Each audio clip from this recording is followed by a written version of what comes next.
যার স্বামীর টাকা যত কম সেই বউয়ের কাজ কিন্তু তত বেশি। হ্যালো এভরিওয়ান, আসসালামু আলাইকুম। একমত হলে অবশ্যই বলবেন আপুরা। আসলে স্বামীর পকেটে যদি অনেকটা পরিমাণের টাকা থাকে তাহলে কিন্তু সেই সব বউদের আরামায়েশেই দিন কেটে যায়।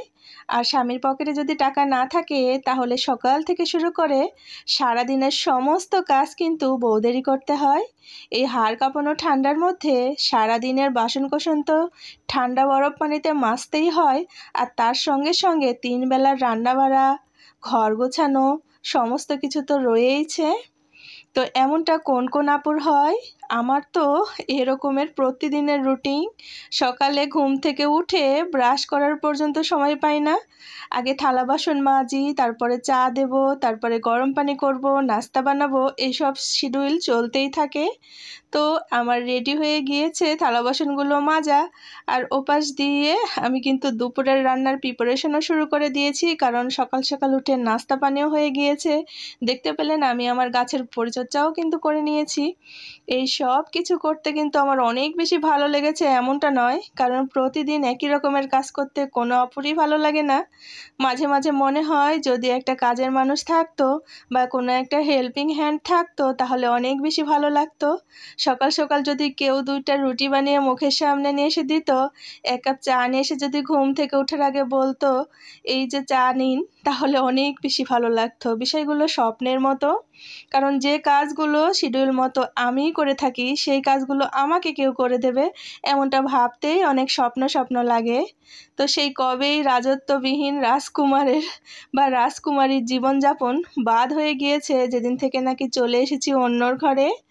তো যাই হোক, দুপুরের রান্না বান্না কিন্তু এর মধ্যে আমি শেষই করে ফেলেছি, দেখতেই পেলেন আপুরা। এখন ভাতও কিন্তু আমার হয়ে গিয়েছে।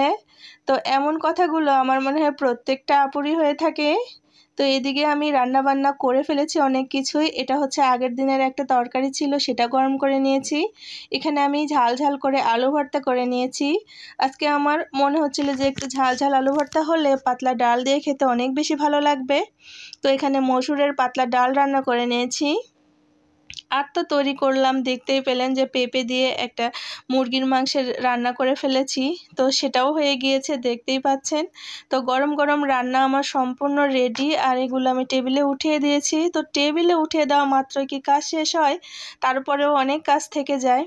এরই মধ্যে আমার অনেক কাজ করা হয়ে গিয়েছে। একদিকে রান্না করতেছি, অন্যদিকে রান্নাঘর গুছাচ্ছি, রান্নাঘর পরিষ্কার করতেছি, আর অপরদিকে তো আমার রান্না বান্না এদিকে হয়ে গিয়েছে, সেগুলো টেবিলে রেখে দিয়ে এখন আমার দেখতেছি যে চলে এসেছে আমার বাবাইটা। আর বাবাইটা এসে বলতেছে, মিমি তোমার ঝাড় দেওয়া হয়নি, আমি তোমাকে ঝাড়ুটা বের করে দিচ্ছি।